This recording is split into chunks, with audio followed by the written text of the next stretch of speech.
దేవుని పరిశుద్ధ నామానికి స్తోత్రాలు. ఈ రోజున లూకాసు వార్త 17వ అధ్యాయము. ఈ అధ్యాయంలో 37 వచనాలున్నాయి.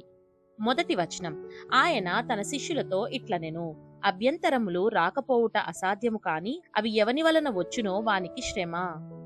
రెండవ వచనం, వాడి చిన్నవారిలో ఒకనికి అభ్యంతరము కలుగజేయుట కంటే వాని మెడకు తిరుగటి రాయి కట్టబడి సముద్రములో పడద్రోయబడుట వానికి మేలు. మూడవ వచనం, మీ విషయమై మీరే జాగ్రత్తగా ఉండుడి. నీ సహోదరుడు తప్పిదము చేసిన ఎడల అతని గద్దించుము, అతడు మారుమనసు పొందిన ఎడల అతని క్షమించుము.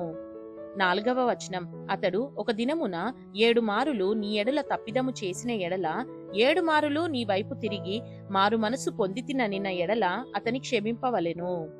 ఐదవ వచనం, అపోస్తులు మా విశ్వాసము వృద్ధి పొందించుమని ప్రభువుతో చెప్పగా.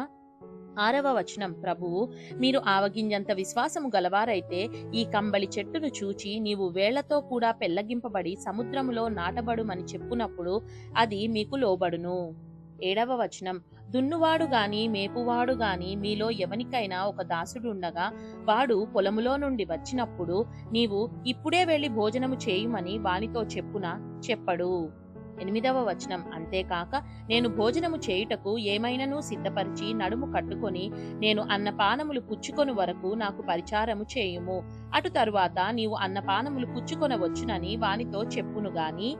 తొమ్మిదవ వచనం, ఆ దాసుడు ఆజ్ఞాపింపబడిన పనులు చేసినందుకు వాడు దయచూపెనని వానిని మెచ్చునా.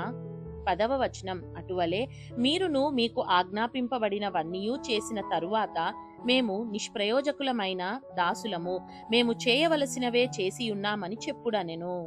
11వ వచనం, ఆయన యెరూషలేమునకు ప్రయాణమై పోవుచు సమరయ గలిలయుల మధ్యగా వెళ్ళుచుండెను. 12వ వచనం, ఆయన ఒక గ్రామములోనికి వెళ్ళుచుండగా 10 మంది కుష్ఠరోగులు ఆయనకు ఎదురుగా వచ్చి దూరమున నిలిచి. 13వ వచనం, యేసు ప్రభువా మమ్ము కరుణించుమని కేకలు వేసిరి. 14వ వచనం, ఆయన వారిని చూచి మీరు వెళ్లి మిమ్మును యాజకులకు కనపరుచుకొనుడని వారితో చెప్పెను. వారు వెళ్ళుచుండగా శుద్ధులైరి. 15వ వచనం, వారిలో ఒకడు తనకు స్వస్థత కలుగుట చూచి. 16వ వచనం, గొప్ప శబ్దముతో దేవుని మహిమపరచుచు తిరిగి వచ్చి ఆయనకు కృతజ్ఞతాస్తుతులు చెల్లించుచు ఆయన పాదముల యొద్ద సాగిలపడెను. వాడు సమరయుడు. 17వ వచనం, అందుకు యేసు 10 మంది శుద్ధులైరి కారా, ఆ 9 ఎక్కడా. 18వ వచనం, ఈ అన్యుడు తప్ప దేవుని మహిమపరుచుటకు తిరిగి వచ్చిన వాడెవడునూ అగపడలేదా అని చెప్పి. 19వ వచనం, నీవు లేచి పొమ్ము, నీ విశ్వాసము నిన్ను స్వస్థపరచునని వానితో చెప్పెను. 20వ వచనం, దేవుని రాజ్యం ఎప్పుడు వచ్చునని పరిసయ్యులు ఆయనను అడిగినప్పుడు ఆయన దేవుని రాజ్యము ప్రత్యక్షముగా రాదు. 21వ వచనం, ఎందుకనగా ఇదిగో దేవుని రాజ్యం మీ మధ్యనే ఉన్నది గనుక ఇదిగో ఇక్కడనని అదిగో అక్కడనని చెప్ప వీలు పడదని వారికి ఉత్తరమిచ్చెను. 22వ వచనం, మరియు ఆయన తన శిష్యులతో ఇట్లనెను, మనుష్య కుమారుని దినములలో ఒక దినము చూడవలెనని మీరు కోరు దినములు వచ్చును గాని మీరు ఆ దినమును చూడరు. 23వ వచనం, వారు ఇదిగో ఇక్కడనని అదిగో అక్కడనని మీతో చెప్పిన ఎడల వెళ్ళకుడి, వెంబడింపకుడి. 24వ వచనం, ఆకాశము క్రింద ఒక దిక్కు నుండి మెరుపు మెరిసి ఆకాశము క్రింద మరి ఒక దిక్కున కేలాగు ప్రకాశించునో అలాగున మనుష్య కుమారుడు తన దినమున ఉండును. 25వ వచనం, అయితే ముందుగా ఆయన అనేక హింసలు పొంది ఈ తరము వారి చేత ఉపేక్షింపబడవలెను. 26వ వచనం, నోవహు దినములలో జరిగినట్టు మనుష్య కుమారుని దినములలోనూ జరుగును. 27వ వచనం, నోవహు ఓడలోనికి వెళ్లిన దినము వరకు జనులు తినుచు త్రాగుచు పెండ్లాడుచు పెండ్లికియ్యబడుచు నుండిరి. అంతలో జలప్రలయం వచ్చి వారినందరినీ నాశనము చేసెను. 28వ వచనం, లోతు దినములలో జరిగినట్టును జరుగును.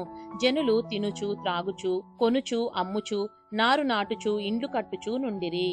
29వ వచనం, అయితే లోతు సొదొమ విడిచిపోయిన దినమున ఆకాశము నుండి అగ్ని గంధకములు కురిసి వారినందరినీ నాశనము చేసెను. 30వ వచనం, ఆ ప్రకారమే మనుష్య కుమారుడు ప్రత్యక్షమగు దినమున జరుగును. 31వ వచనం, ఆ దినమున మిద్దె మీద ఉండువాడు ఇంట ఉండు తన సామాగ్రిని తీసుకొని పోవుటకు దిగకూడదు, అలాగే పొలములో ఉండువాడును తిరిగి రాకూడదు. 32వ వచనం, లోతు భార్యను జ్ఞాపకము చేసుకొనుడి. 33వ వచనం, తన ప్రాణమును రక్షించుకొను గోరువాడు దానిని పోగొట్టుకొనును, దాని పోగొట్టుకొనువాడు దానిని సజీవముగా కాపాడుకొనును. 34వ వచనం, ఆ రాత్రి ఇద్దరొక్క మంచము మీద ఉందురు, వారిలో ఒకరు కొనిపోబడును, ఒకరు విడిచిపెట్టబడును. 35వ వచనం, ఇద్దరు స్త్రీలు ఒక్క తిరుగలి విసురుచుందురు, ఒకటి కొనిపోబడును, ఒకటి విడిచిపెట్టబడును.